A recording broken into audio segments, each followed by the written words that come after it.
Hi, I'm Allison. I'm Clarissa. I'm Emma. I'm Ani. And I'm Jane, and we are COMPASS, Center of Mental Health Progress for Adolescent Success. A study conducted in 2021 showed that 1 in every 5 students suffer from at least one mental health illness.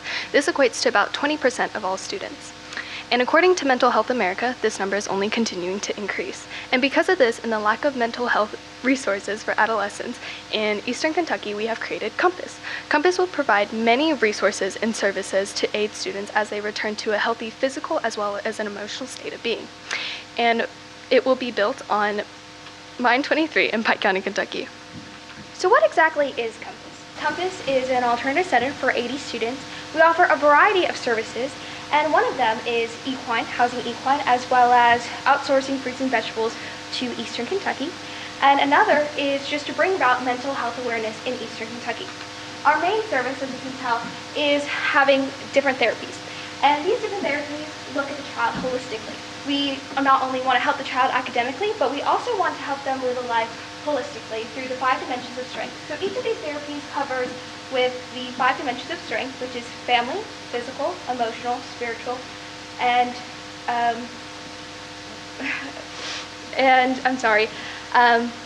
family, emotional, physical, spiritual, and overall wellness. So, the depression rates is extremely high, especially in 16 and 19-year-olds. Now, depression rates can come from studying really hard and failing an exam, or even if you're just having a really tough home life. Now, with anxiety rates, by 2025, anxiety rates is expected to rise by 7.8%. Now, I personally know how the anxiety rates work here in Pike County because I am from here, and I've seen it firsthand in the school system. Also, we talked to Dr. Garrett Ratliff, and he said that anxiety rates here in Pike County and in our age group is extremely high and increasingly gets higher every year. Now, I know that here in Pike County, we extremely suffer from it. So therefore, we chose Mine 23 in Pike County, Kentucky. Now, Mine 23 offers 3 ponds, which we can use for our wilderness therapy, and also is a reclaimed mine. And they used to sell bituminous coal to Pennsylvania Coal Company, and they employed 100 to 110 employees, according to ex-superintendent Kenny Runyon. We also got a hold of the ex-superintendent of McCoy Elkhorn, Mr. Randall Taylor, and he informed us that the land and water usage was safe all throughout the business and continues to be safer each year.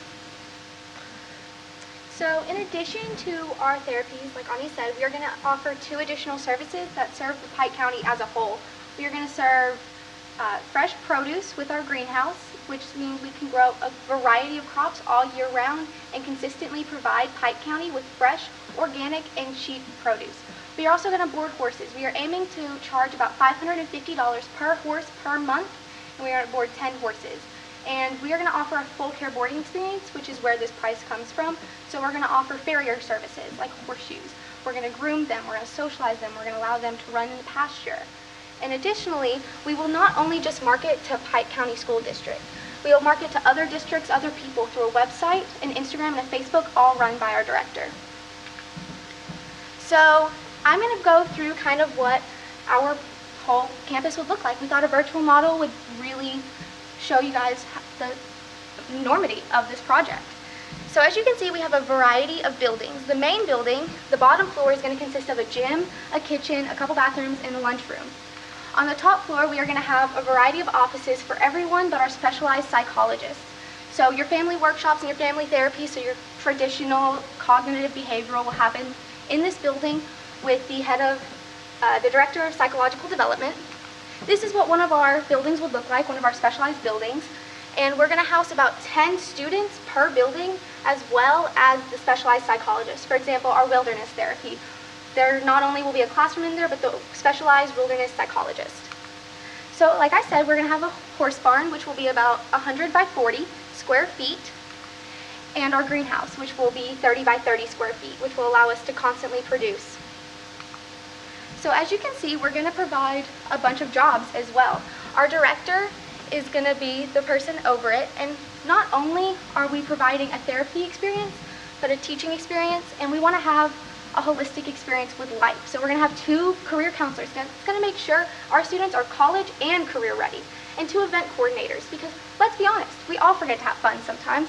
So it's it's fun to be forced to have fun.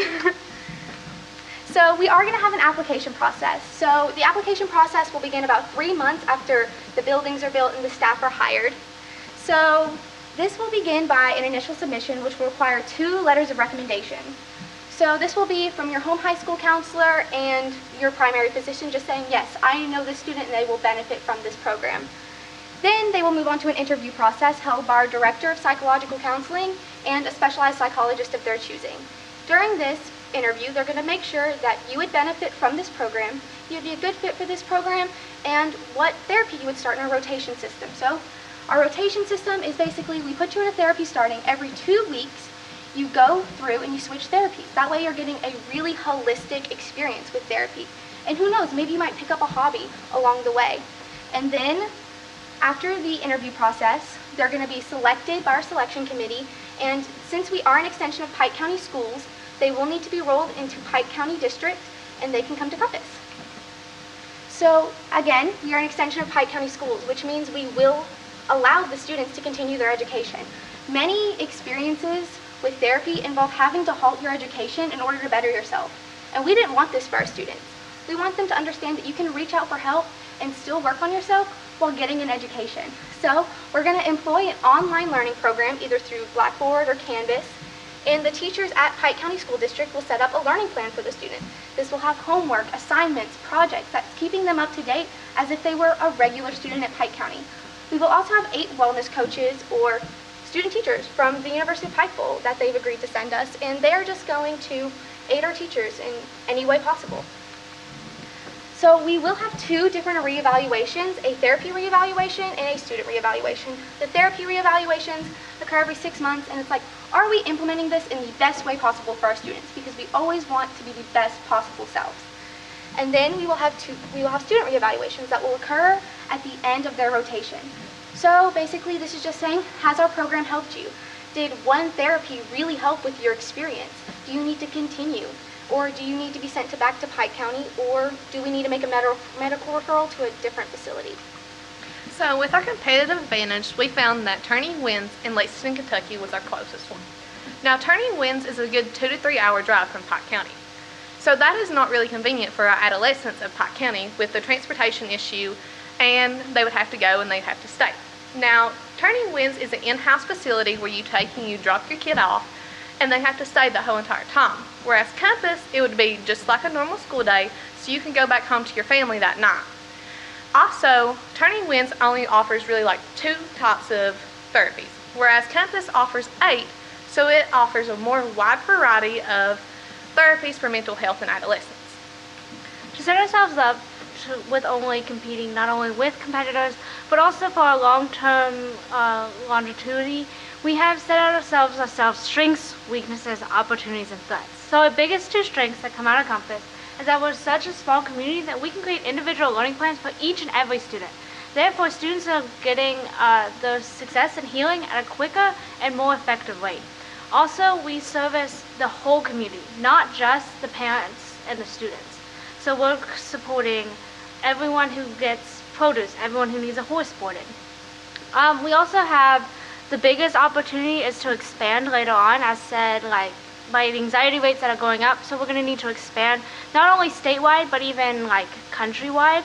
And then we also get to work with skilled employees from all over. So teachers, farmers, mental health professionals.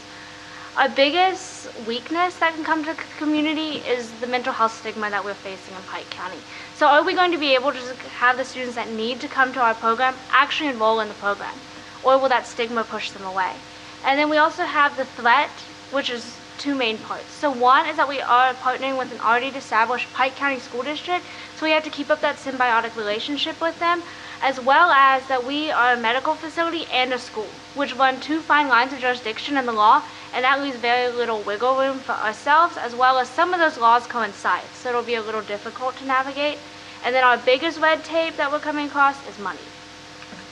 So the expected cost to customers, there are going to be 2 parts to this. There are going to be the direct costs as well as the indirect costs. So because Compass finances will be based on alternative schools, we will receive public funding just as they do, and we will also receive grants from the state that Carissa will talk about in a later slide. And the indirect costs will be costs such as property taxes. And specifically in Pike County, 88 cents are paid for every $100 worth of property owned. So honestly, this indirect cost, is really just going to vary from family to family depending on how much property you own. So to set ourselves up for our financial analysis, we're asking for a original startup value of about $1.65 million. And that seems like a huge amount, and it seems like a scary amount. However, just through our first year alone with grants and private funders, we're coming in with over $1.7 million in total. And with that being said, if you take that outgoing costs subtracted by the incoming costs, we're still going to make, in about 3 to 5 years, we're making a profit of about $600,000. So to lay it out in a more specific manner, if you go out to our outgoing costs, everything highlighted in that purple color is a one-time cost. So that would be the cost of our buildings or our big therapies. So that would be music and wilderness. And then everything in white is our yearly cost, and that's going to be like our insurance, our wages, and some just necessary yearly supplies to keep up our therapies. And then we also have an agreement with the already established Pike County schools that they're going to provide things like furniture and student plans. And then some teachers as well. And then coming into our incoming costs, a lot of our incoming costs are coming from federal grants, such as the Surface and Reclamation Grant, which is a $10 million grant given to the state of Kentucky for this exact purpose, to repurpose coal mines. And then we're also getting general student grants. So that would be like the 21st Century Learning Grant, the Student COVID Relief Fund, and just general innovative. And then we also have private funders, so that would be the University of Pikeville, which has agreed to give us about 10% of all of our outgoing costs yearly, as well as just the general other side of business, which would be the boarding of horses, as well as our farm. Thank you so much for listening to our presentation. We're going to open it up to questions now.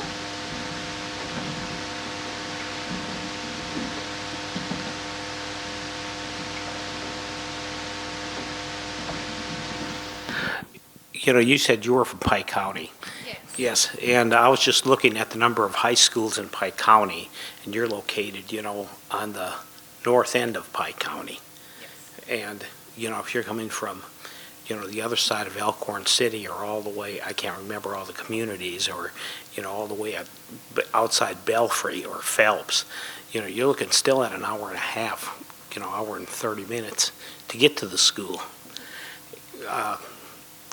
Would there be a better central location? Because if you're holistic for the parents and everything, it would be very difficult to get to the location. See, we looked into it, and Pike County was actually the most reasonable one that we could find. Because if later on we plan to expand after we get some Pike County School District, so it's located in a central part where like we can even expand to Floyd County and Johnson County and surrounding counties instead of just being focused mainly on Pike County. Okay, good answer.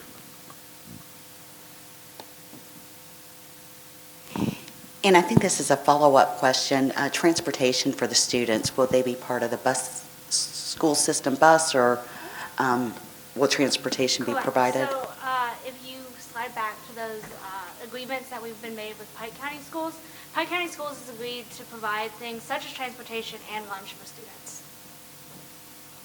And so those will be built into the busing schedules. You have a significant investment from University of Pike. You have a significant investment from the University of Pikeville. Why would they invest that amount of money? This is very clear. The University of Pikeville is going to invest that money because we're also in a symbiotic relationship with them. So they're sending us student teachers, and those student teachers are getting their like study hours that they're required to make, as well as that after students are put through the program and they're college and career ready, they're encouraged to enroll in the University of Pikeville. And so it's bringing Pikeville, like the University of Pikeville, more students. It's giving the students that are already there in the education department a bigger investment, as well as that we can supply them like fresh resources from our gardens.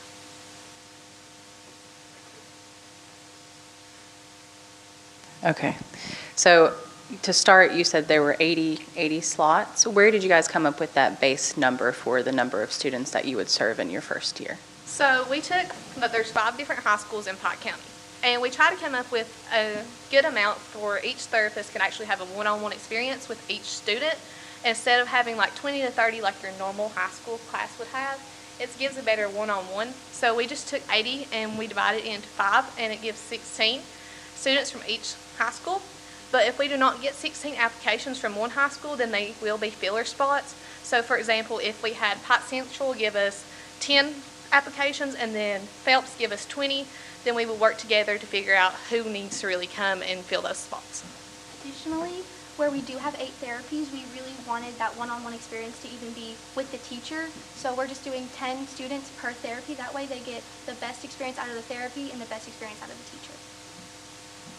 So kind of following up on that, I know you mentioned in your SWOT analysis that one of the obstacles that you perceive that you're going to face is overcoming the stigma that's related to taking care of your mental health. What are some of the strategies that you think you can implement to overcome that stigma so that more students who need your services are willing to fill out that application? Well, our approach would, like we said, we want to pinpoint a very more holistic life, and so we want to do like physical and just fun activities. And as you can see, our therapies are not like your normal therapies. So that would first jot down their first, stigma. Also going to the schools, talking to them. Our generation is very big on trying to normalize this stigma, and so if we could bring in more students from the Craft Academy or just from Eastern Kentucky in general and come together and really inspire them, we can also drop down that stigma. But overall, it's probably going to be best if we do it through social media, as well as going to the schools in person and talking about our fun programs, not just helping you academically, but helping you just live a more resilient lifestyle. And to add on to that, it's because of that students are still going home at the end of the day, and it's just another school in Pike County, then they're not feeling left out from their peers. So students are still they're still going to that 8 to 3 school schedule, similar just to here, and so it's just that they're going to a new school. Not so much that they're sitting there and going to therapy all day, or it's not that they're inpatient, and it's not like the psych wards that you hear about.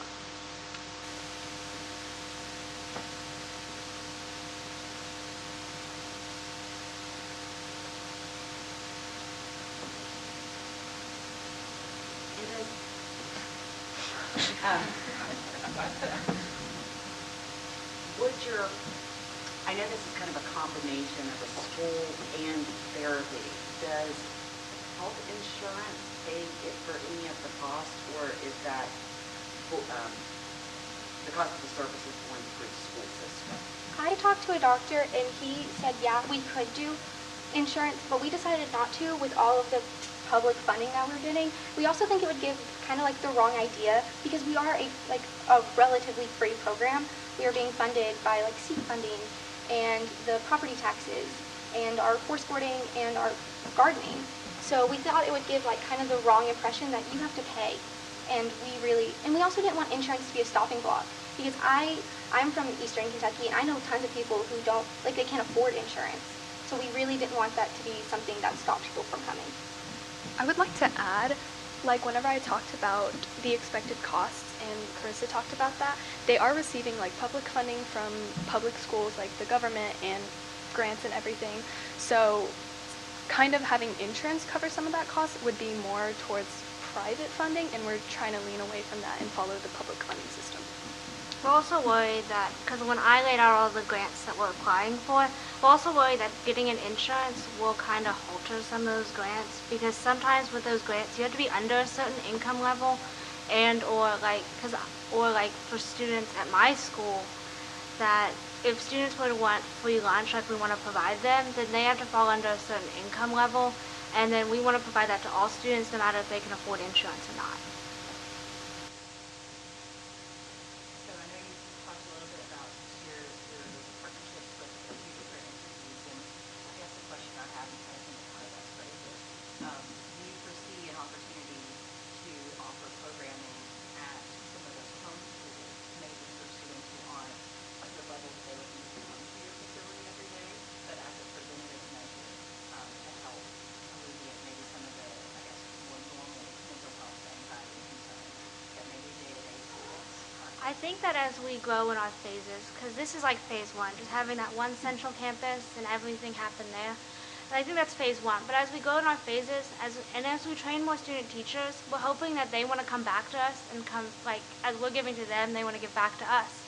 And so we're hoping that maybe as they train and they become like certified for them, then we can kind of send them out to those home high schools and work with the counselors, because I know that home high school counselors, they try their best, but a lot of them are just underqualified and or so overwhelmed with what they already have. And so I think that have we give them that opportunity to train and do all that, then we can kind of set those out for those home high schools and then kind of preventative measure, and then hopefully we can expand to more central locations like you asked.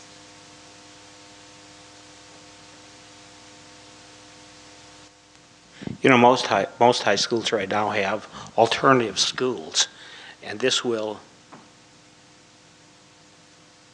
take away from funding of these.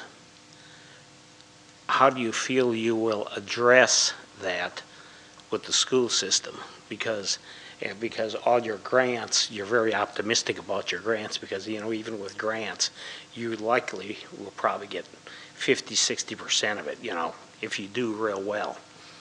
Because many schools apply for grants and, you know, they only get a small portion of what they apply for. And, you know, how are you going to address that with Pike County, or have you already talked to anybody about that? So in Pike County, we found that a lot of the alternative schools are overrun, and many people know, the American Psychological Association talks about it, how mental health issues can lead to bad behavior. So maybe some students would even want to apply and come there. But the overrun alternative schools are putting pressure on the students, and they're putting pressure on the teachers. So they would probably need another school anyway to deal with that. But we are also hoping not only to deal with behavioral issues, but the root of those issues.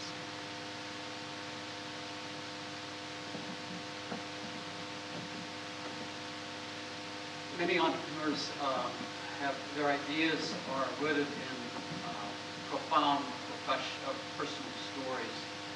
Is there a personal story that brought you together as a team that resonated with you in pursuing this? So as a team, we all actually live at the Craft Academy, which at the Craft Academy, it's a dual residential program where we are able to take college classes in what we're passionate about. And this is kind of what it stems off from. Since we live there, we realize that you're not only learning academically, but also you're learning life skills in general. That is something that, you know, schools sometimes fail to teach us, is just general life skills, how to go to the bank, how to manage your finances while taking college classes, because you have to pay for your classes, you have to pay for your books, you have to pay for gas, especially gas prices are going up. But we all came together and thought, oh my gosh, why don't we have a program like this where somewhere else, because as we could help other students, I mean, we're helping the next generation of leaders. And so at the Craft Academy, we pride ourselves on, you know, service and community and, you know, just holistically in general. And so we all came together and realized, you know, that is something that we definitely need in Eastern Kentucky, and especially, like, we all just have a great experience at the Craft Academy, and we want to spread that. Adding on to that, we have that mental health outlet that a lot of schools don't have. Because when I was at my home high school, Pendleton County, I didn't even know that we had like a mental health counselor. We had a career counselor, but she wasn't equipped to work with anxiety or depression. But at the Craft Academy, we have 2 counselors in our building, the main being Dr. Ratliff, and then we also had Ms. Roach from last year, but we also have campus counseling. So we have 8 campus counselors that live that's within 5 minutes of walking distance. And so you can make appointments and go see them, as well as just like walk in there if you need to. And that door is open to get that mental health help, as well as like we have like the outsource, because we have the lake, we have all of these clubs that you can get involved in. But then a lot of these students don't. And so like we want to provide that privilege that we've had everywhere. Additionally, I feel like I can speak for all of us. We've all seen how mental health can take a toll on the people that we love, whether that be unhealthy coping addictions or going and just turning yourself off and not wanting to be social anymore. And we really wanted, especially with the addiction that's running through the whole Appalachian area right now, we wanted to be able to teach people coping mechanisms and how to approach things healthily, because that's not, at least in a lot of our schools, that was never taught. Like, what do you do when you're so angry you don't know what to do? And we really want to provide people with an outlet that will change entire entire generation.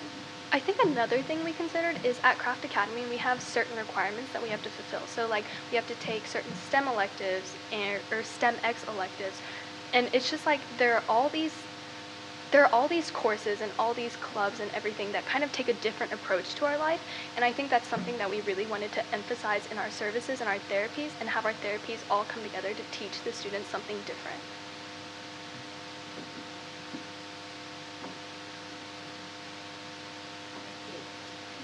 Thank you. Okay,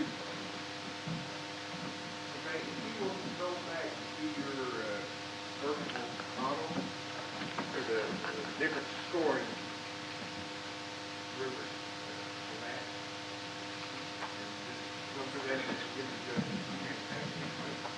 Okay, so this is just kind of like our big campus. We really felt like a virtual model would be the best way to show you how big this campus is, how much we can do with this land, especially with our green colleges that have safe water. Like, how cool would it be if your activity for the day, you went to high school and it was, you're gonna go kayaking.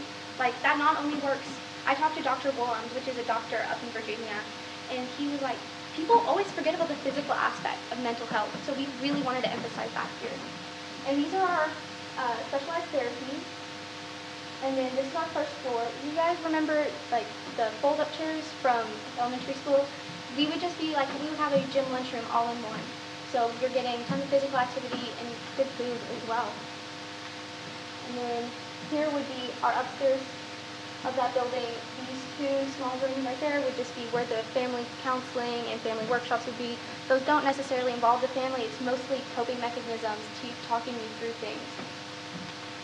And then here is just one of our general classrooms. It could be for any of them. A little barn, and then a rough layout of our greenhouse.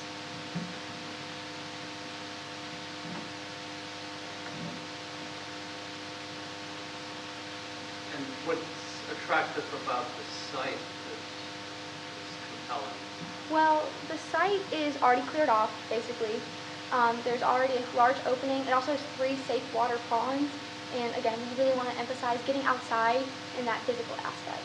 Also, to add on to what Emma's saying, with their equine therapy, they will have a chance to be able to go trail riding on some of the horses some days and just really get out. And there was a picture of me earlier in the slides of me actually trail riding behind the mines.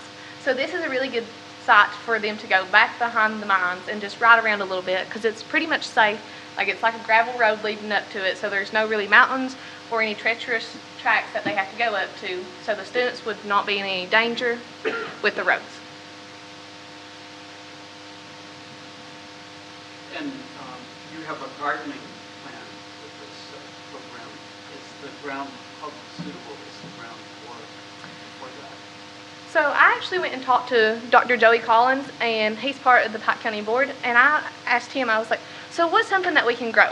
And he's like, well, we actually was talking about grapes. He was like, grapes is something that you can grow on land, and it doesn't really matter if the land's rocky or what, but grapes is really suitable. But we also will have a greenhouse to grow like your corn, your green beans, and stuff like that, which will be in beds of soil that you get from either the manure from the barn, you can take and you can fertilize it like that, and just other soil, even if we have to bring some in.